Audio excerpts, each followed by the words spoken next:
¿Qué tal? Buenas tardes. Como siempre, muchas gracias por acompañarnos. En nombre de Lucía Alonso, directora general del museo, les damos la más cordial bienvenida.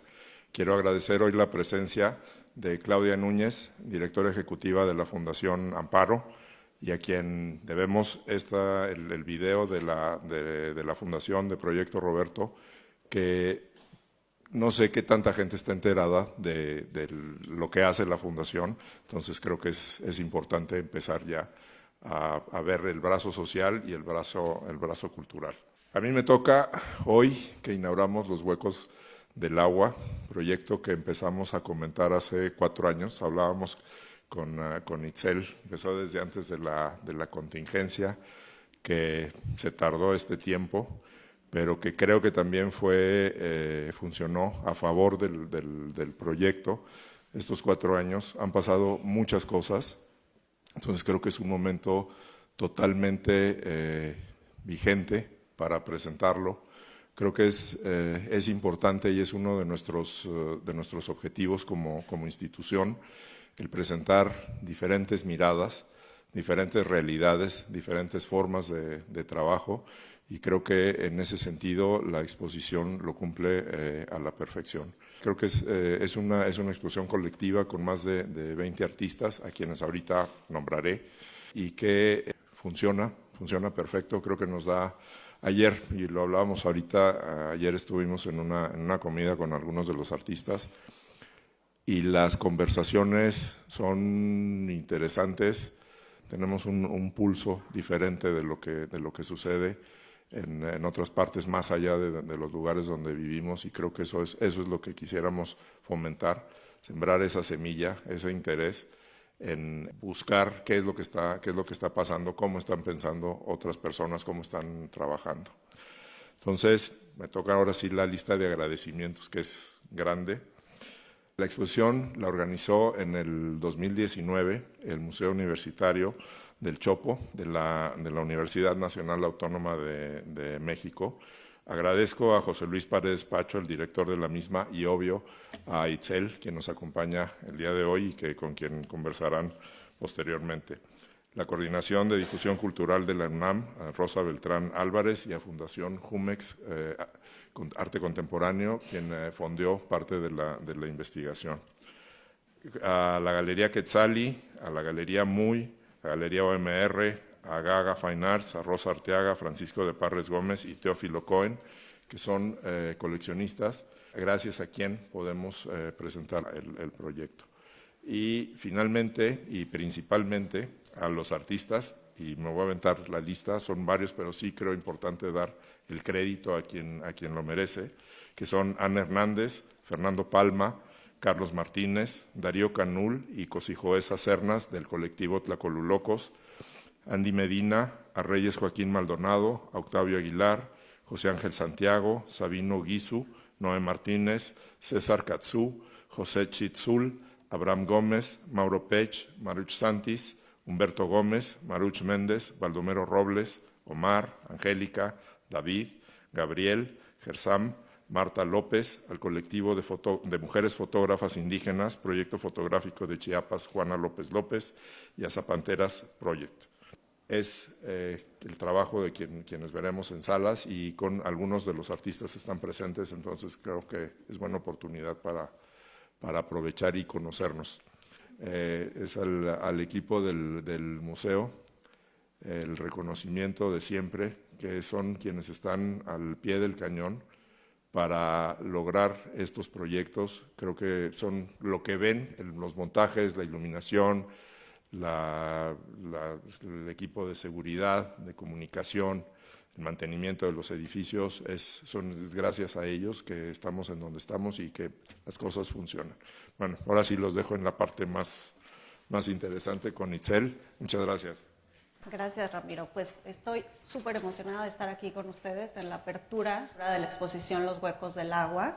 Gracias, Ramiro, y gracias a todo el equipo que ha sido impecable, a Carolina Rojas, a Sergio Flores, a Silvia Rodríguez, y me encantaría nombrarles a todos porque ha sido impecable su trabajo y hemos estado muy, muy consentidos, y por supuesto al equipo del Museo del Chopo, que desde la Ciudad de México, Abril, Carol Boli, Omar, de verdad han estado al pie del cañón y gracias a ese equipo y a esa suma de esfuerzos es que estamos aquí hoy, después de muchos años, como dijo Ramiro, pero con temas que son más que vigentes.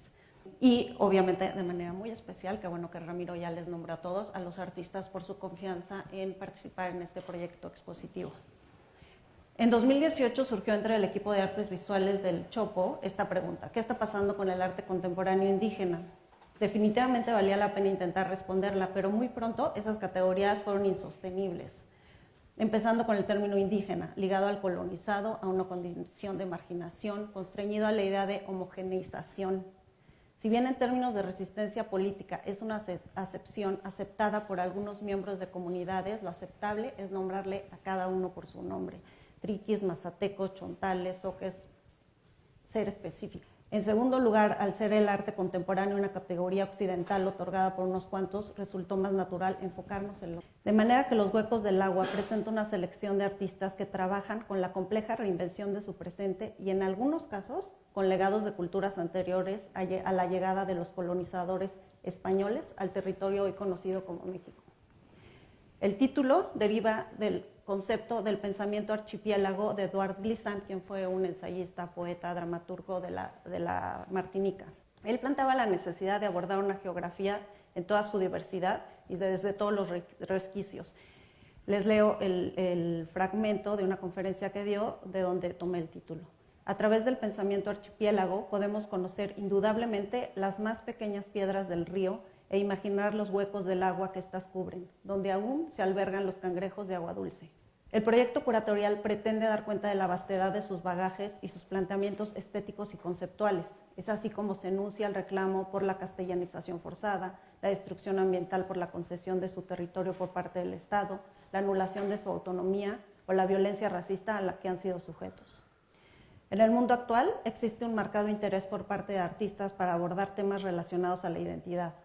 En el caso del ecosistema cultural mexicano, es bastante frecuente encontrar referencias al pasado prehispánico. Es común ver en museos, galerías, ferias, publicaciones, obras de artistas que sin asumirse parte de comunidades originarias, en su obra parecieran acudir al vínculo implícito que como mexicanos pueden sentir a las culturas anteriores a la ocupación europea. Quisiera entender este creciente fenómeno a qué responde, y es inevitable preguntarme acerca de la posible repercusión en el reconocimiento u oportunidades de autores que sí se identifican con pueblos originarios por su lengua, lugar de residencia, territorios de los que fueron despojados, idiosincrasia, modos de vida, familia, entre otros. Se trata de una apropiación indebida y o responde a la búsqueda de una identidad común, resultado del proyecto nacionalista, donde al ser mexicanos, en nuestro pasado, igualmente somos herederos de lo maya que de lo náhuatl. En múltiples ocasiones se hace referencia a culturas activas, cuyos modos de vida, organización, creencias están vivas y como cualquier grupo social cultural siguen generando conocimientos, perspectivas, posicionamientos. Mientras el mundo debate temas relacionados a la construcción de la identidad y el pensamiento decolonial está tan presente, la frecuente referencia a las culturas originarias en el quehacer artístico pareciera ser harina de otro costal. ¿Hace falta reflexionar al respecto? Creo que sí, pero será en otro. Otro problema es el peligro de la idealización de culturas originarias. Por un lado, hay una deuda histórica por genocidio, lingüicidio, marginación, explotación, desplazamiento, pero por otro lado, para los fines que resulten convenientes, aportan un valor intangible a lo que este país desde el nacionalismo aspira. Hay un sentido de derecho sobre su legado. En este hilo de cuestionamientos, es preciso decir que también la tan buscada respuesta a la diferencia entre arte y artesanía no es abordada en esta selección, debido a que las obras que forman parte de esta exposición fueron realizadas con el fin de circular en el ecosistema artístico. La intencionalidad de los artistas fue esa, es decir, no fueron extraídas de otros contextos y despojadas de su funcionalidad para ser presentadas como obras de arte. Se sometió a la consideración de los autores su participación en la muestra, cuyo título original contempló el subtítulo Arte Actual de Pueblos Originarios, y en esta sede acordamos suprimirlo. ¿Es preciso continuar con exposiciones que únicamente muestren obras de artistas relacionadas a pueblos originarios? Como curadora apuesto a que los artistas sean incorporados a proyectos colectivos o exhiban su obra de manera individual de acuerdo a su propuesta artística, no únicamente por su vínculo a estos pueblos. Por supuesto será parte de su bagaje, pero no se debería limitar la posibilidad de su participación en proyectos expositivos a esta categoría. En un territorio tan complejo como el que vivimos, existe una gran asimetría en las relaciones sociales, económicas, culturales de los pueblos. Los museos tienen la posibilidad de abrir puertas a otras capas de realidad que han sido invisibilizadas o que no hemos querido ver. La apuesta por esta selección de obras es mostrar obras contundentes que reflexionan sobre un presente muy complejo, que a través de muy distintos soportes constituyen posicionamientos frente a las problemáticas que mencioné con anterioridad. A lo largo del recorrido encontrarán cédulas realizadas por los propios autores, compartiendo el sentido de su trabajo. Apostemos por ampliar nuestra capacidad de comprender desde distintas coordenadas de reflexión. Los huecos del agua constituyen un conjunto de obras que apunta hacia un universo de configuraciones de pensamiento, conocimiento e historias, y a la necesidad de reformular y proyectar otros escenarios de relaciones más justas y de reconocimientos simétricos y horizontales. Se asume que cada artista constituye un universo en sí mismo, y en su práctica predomina la negociación entre un pasado que reconocen como propio y la construcción de un presente saturado de cruces culturales y problemáticas sociales. Hay un diálogo con lo global, con el mundo contemporáneo, existe experimentación y riesgo. Por supuesto, la práctica de estos artistas no se vincula necesariamente con lo precolombino.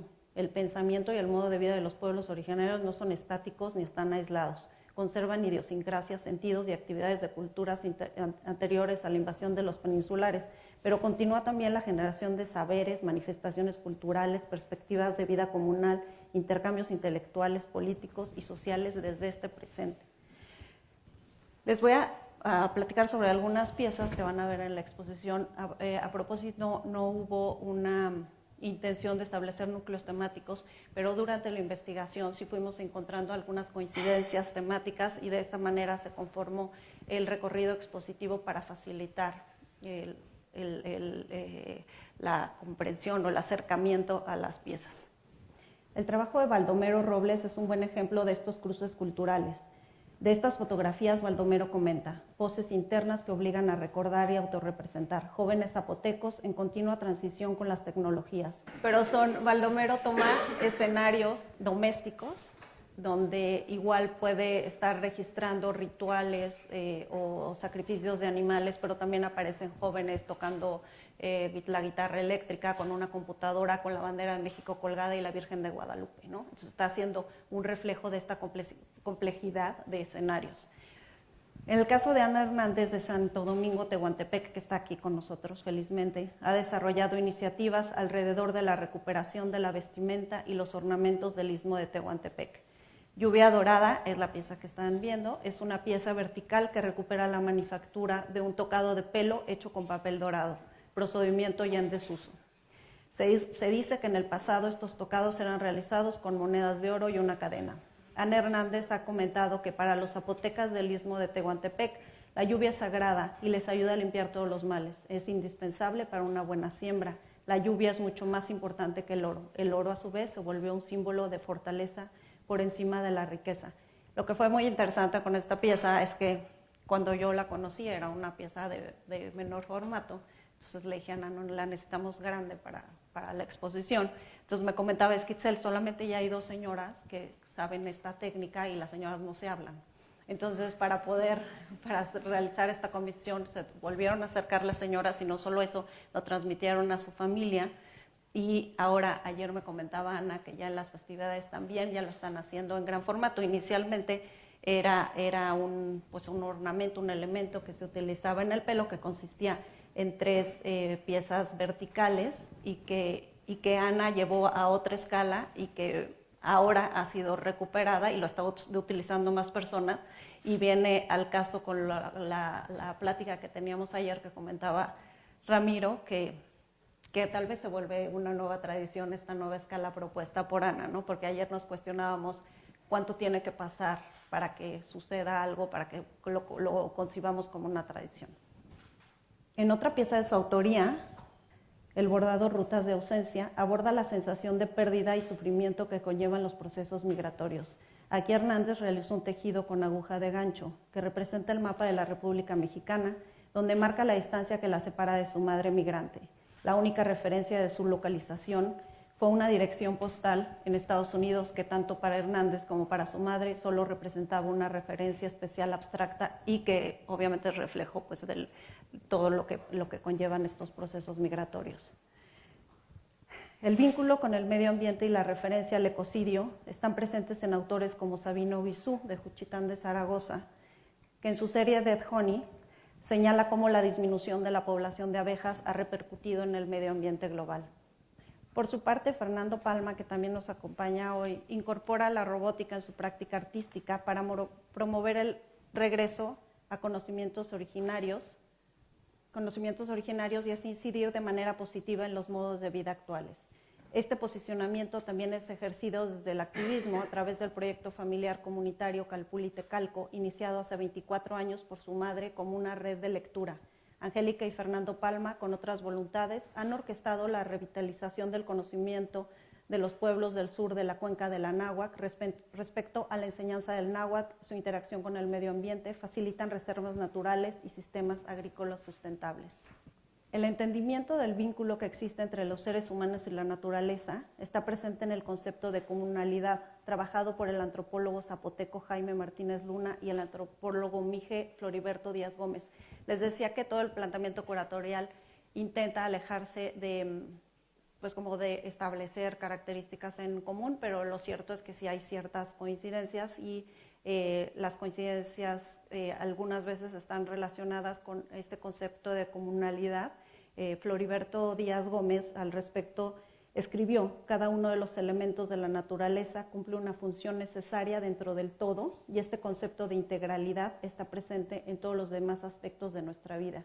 Los seres humanos no son ni más ni menos respecto a los demás seres vivos. Esto es así porque la Tierra es vida. La diferencia, no la superioridad de las personas, radica esencialmente en su capacidad de pensar y decidir, de ordenar y usar racionalmente lo existente.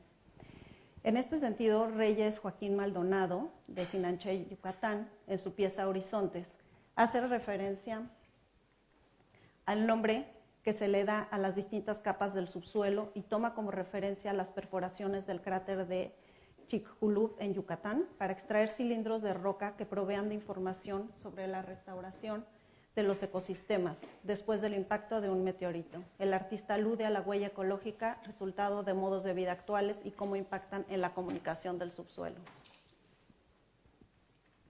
Por su parte, la fotógrafa Maruch Santis Gómez, de Crustón, San Juan Chamula, Chiapas, en sus series fotográficas Creencias 1 y 2, recoge las supersticiones, actividades propiciatorias y remedios de su comunidad.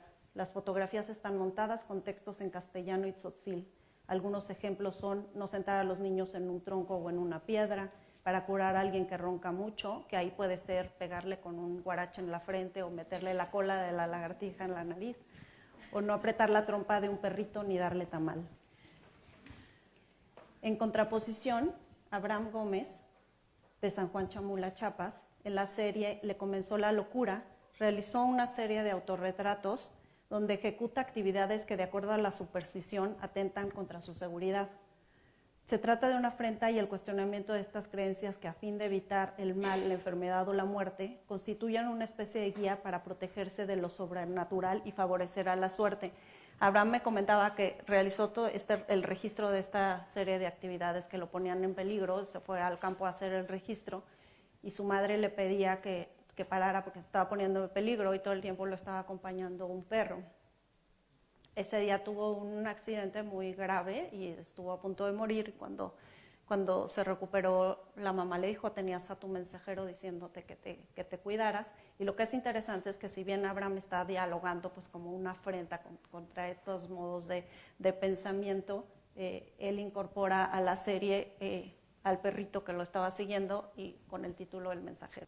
Por su parte, Octavio Aguilar, de Santiago, Zacatepec, establece un paralelismo entre la filosofía Yuk, quienes se asumen como los jamás conquistados, y las premisas del movimiento punk.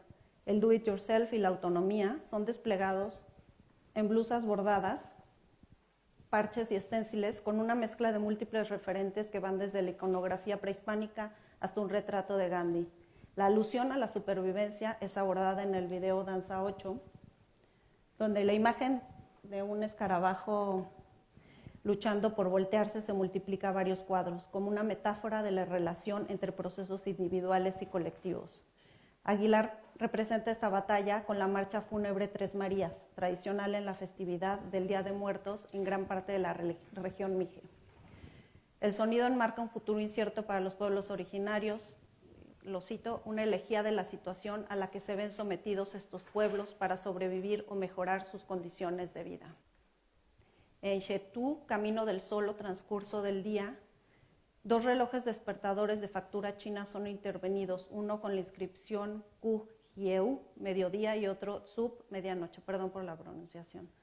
Aguilar explica que de acuerdo a la noción del tiempo, en la cultura Yuk, estas son las 2 únicas palabras que se refieren a un momento exacto en el día. Un cambio en el sentido de las manecillas en los dispositivos simboliza el riesgo de desaparición que aqueja a los pueblos originarios. Estrategias sociopolíticas y económicas han orquestado una marcha forzada a su extinción. El lingüicidio forma parte de las narrativas personales de varios de los autores, independientemente de sus geografías particulares. Así, José Chitzul recurre a la estética caligráfica proveniente del rótulo para escribir una serie de frases en maya y castellano, pintadas como una reafirmación de la identidad a través de la lengua. Estamos en un mundo de palabras, todos somos maya, estamos vivos, véanos, estamos escribiendo. Andy Medina, por su parte, realiza el video Torre de Babel mediante imágenes del archivo de la construcción de las Torres Gemelas en Nueva York, mientras una voz en off en Mije narra un extracto del Génesis bíblico sobre la fundación de la Torre de Babel como una referencia al uso de la lengua como mecanismo de poder. Sin duda, una de las obras más confrontativas es esta instalación que están viendo de Medina, Liku y Ganalú, o Ignorante, compuesta por una banca de escuela con una de las patas más corta, sostenida por publicaciones representativas de la educación estatal, como la politización del niño mexicano, la Constitución Política de Estados Unidos, mexicanos y un diccionario español-inglés. El muro de enfrente, como ven, está emulando a un pizarrón donde se lee la frase Liku y Ganalú, cuya traducción es tú no sabes. La lengua materna constituye el marco imprescindible para relacionarnos con otros seres humanos y para entender el mundo. La negación de ese derecho humano fundamental constituye una de las violencias más inhumanas hacia los pueblos, porque además anula la posibilidad de tener acceso a otros derechos, como el de la salud o la justicia. La pieza es una crítica a la política estatal de imposición del castellano como única lengua oficial, mientras que para los espectadores no hablantes del zapoteco, al conocer la traducción del enunciado, se activa la posibilidad de empatizar con aquellos que han sido discriminados y forzados, incluso con castigos físicos, a un sistema de comunicación ajeno, construido para conceptualizar el mundo de otros. Los Tlacolulocos es una dupla de artistas de Tlacolula, Matamoros, Oaxaca, conformada por Daria Canul y Cosijo de Sacernas, quienes señalan conflictos como el magisterial, la violencia o el tráfico de drogas y armas en el estado de Oaxaca.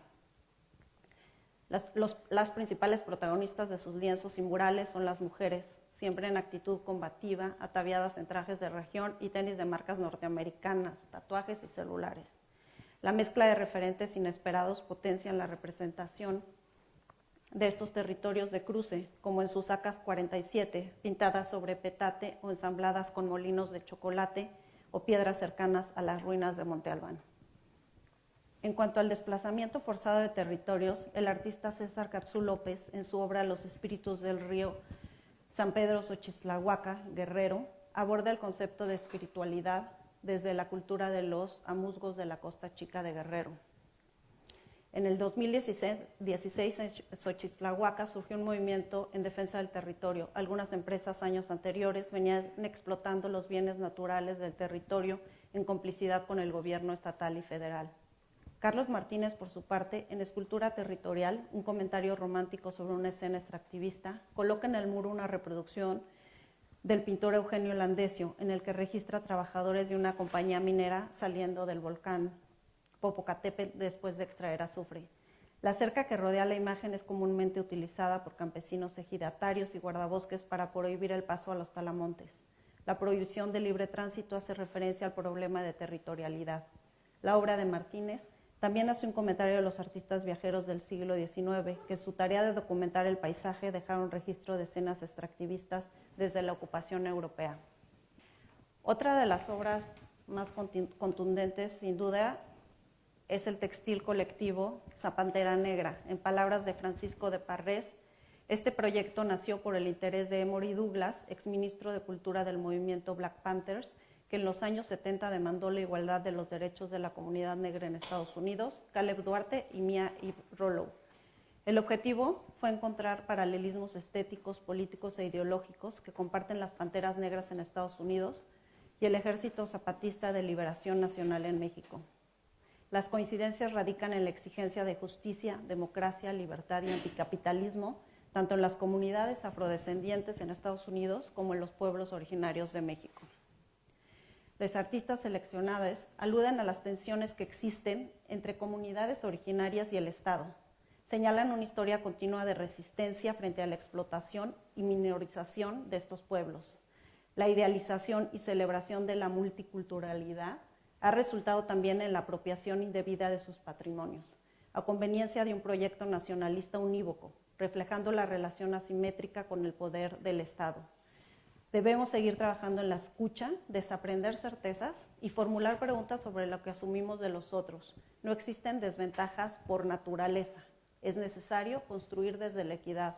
El punto de partida deberá ser el reconocimiento de la diversidad como un conjunto de archipiélagos, territorios físicos, cognitivos o naciones que conviven en la afirmación de sus diferencias y en la autonomía de sus gobernanzas. Muchas gracias.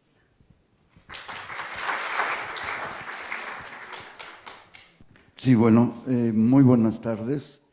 Primero que nada, una felicitación a Itzel por su brillante exposición.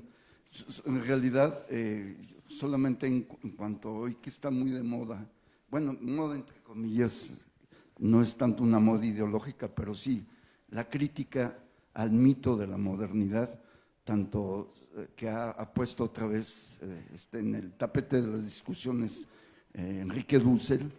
¿Cómo podría desmitificarse, retomando las culturas originarias, la visión de la tecnocracia dominante, tecnocracia global, que de alguna manera en los diferentes, a través del Fondo Monetario Internacional, Banco Mundial, la Organización de la Cooperación y Desarrollo Económico, trata de imponer de alguna manera una visión del mundo precisamente alejada e incluso negando en un momento dado o pretendiendo transformar acríticamente precisamente las culturas originarias, como bien lo comentaba, es parte del arte contemporáneo y el rescate de las culturas originarias es no para legitimar una política tecnocrática, sino más bien sería para entrar en el discurso de la crítica al mito de la modernidad, para buscar,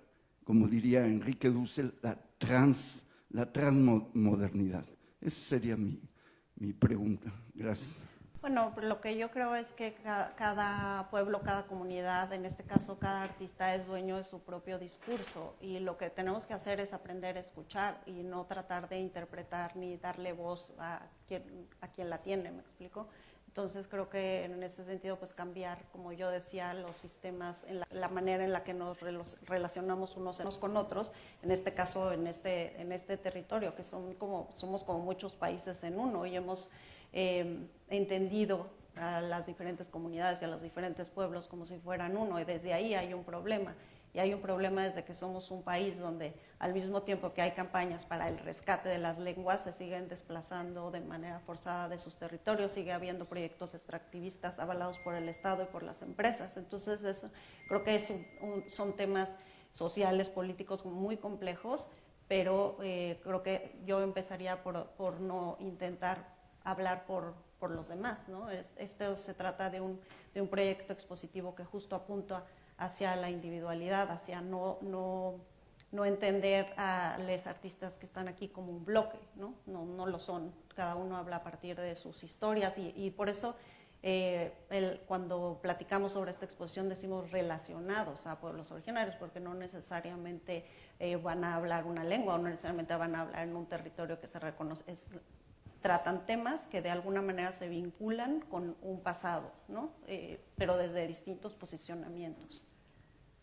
Pero algo que sí también nos ha interesado mucho pues es reflejar que así como cada artista representa un universo en sí mismo, pues tampoco cuando se trata de comunidades donde sí hay un apego fuerte a la lengua o a ciertos modos de vida y pensamiento, también no son culturas encapsuladas en el pasado, y que sí hay siempre una permeabilidad a cruces culturales, y lo que decía hace un momento, que se siguen formulando nuevos posicionamientos, se siguen generando nuevos conocimientos, nuevas perspectivas que hay que voltear a ver, ¿no?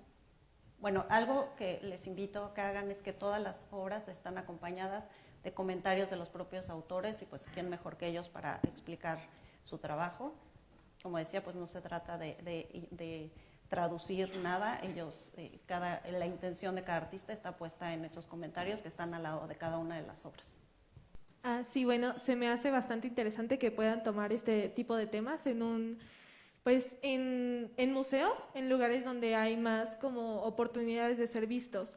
Y pues agradezco que puedan dar espacio a personas que quieren hablar, quieren abrir los ojos de las demás personas, porque pues según, por lo que vi, no pude ver todas las obras porque llegamos un poco tarde, pero bueno, ahorita vamos a poder pasar a verlas, pero me gustó bastante la composición del pupitre con la especie de pizarrón, porque se me hace bastante importante que veamos como el privilegio que tenemos respecto a lo que trata, porque como usted dijo, ahí dice, no sabes, y usted al estar diciéndonos qué significa, nosotros ya sabemos, pero las personas que saben este tipo de lenguas pero no saben español, ven algo y no van a poder saber qué es. Y nosotros sí tenemos esa oportunidad. Entonces es como importante que podamos valorar que tenemos una lengua que sí habla más, que somos una mayoría, no una minoría, como esas personas que necesitan más difusión para que no sea como solamente puedes hablar con estas personas y nadie puede hablar contigo y tú no puedes hablar con los externos. Entonces es como más importante poder ver ese punto. Sí, claro. Es que aquí está Andy, el autor de esa obra. Y entonces... Hola. Bueno, gracias por tu interpretación de la pieza. Creo que sí hay algo que me gustaría hablar al respecto también de la pieza. Creo que justo la intención de todo esto, o de la pieza en sí misma, la pieza surge después de que salí de la universidad, o estoy a punto de salir de la Universidad de Artes en Ciudad de México, y me doy cuenta que toda mi educación ha sido en español y que me han metido el inglés también como en tronco común. Entonces es así como parto de Oaxaca y de la educación pública, donde rara vez nos hicieron como una clase en otro idioma originario, ¿no? Cuando Oaxaca y México es uno de los lugares más ricos en idiomas originarios, y bueno, pues de alguna forma también siempre me ha interesado el lenguaje, como entender el lenguaje como en su estructura como humanos, vamos generando relación con el exterior y también vamos proyectando al exterior a partir del idioma. Entonces, cuando se niega el idioma desde la educación básica, es como negar toda la multiculturalidad que existe. Entonces, para mí es más bien irónico poner la palabra en zapoteco. Elegí el zapoteco porque creo que es el idioma que está más cercano del lugar en el que crecí, pero bueno, como mencionaba, nunca fue como un idioma que tuviera tan a la mano desde la educación, y realmente también toda mi comunidad en algún punto, del centro, de donde yo soy, rara vez se hablaba zapoteco, ¿no? Entonces era cuestionarme por qué me había tocado esa situación.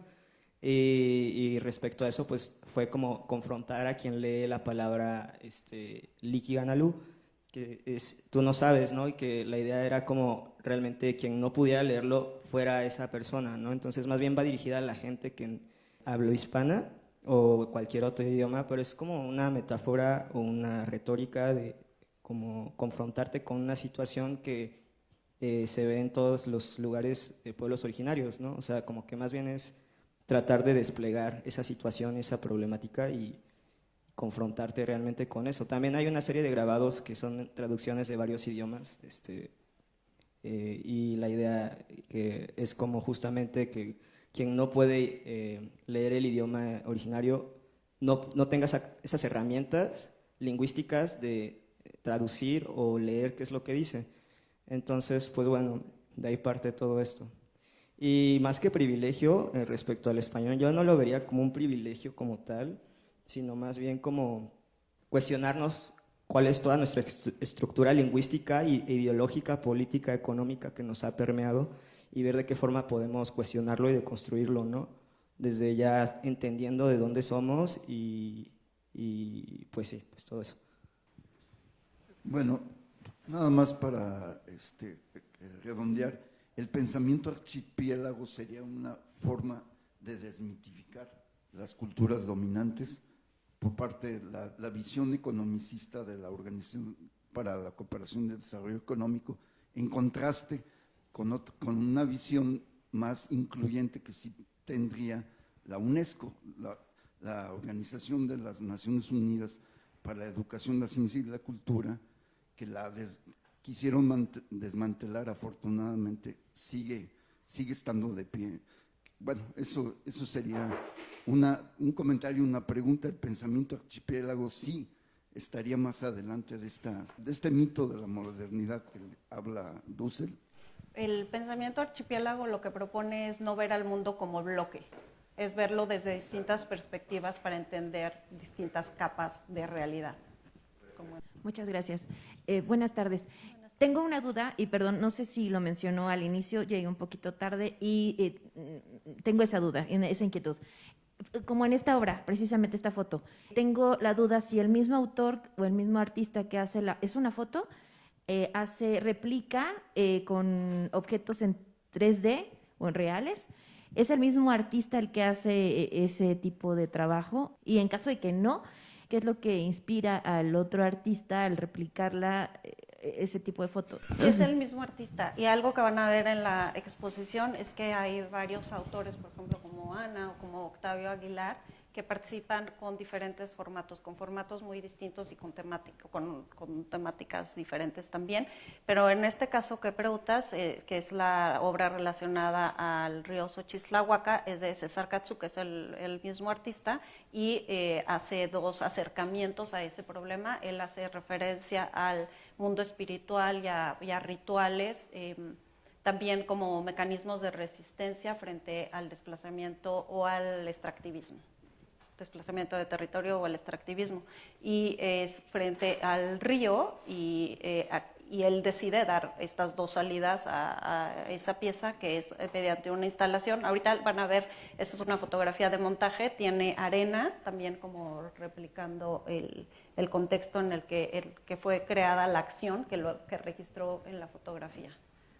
Bueno, pues ahora sí les invitamos a que visiten la exposición. Muchas gracias.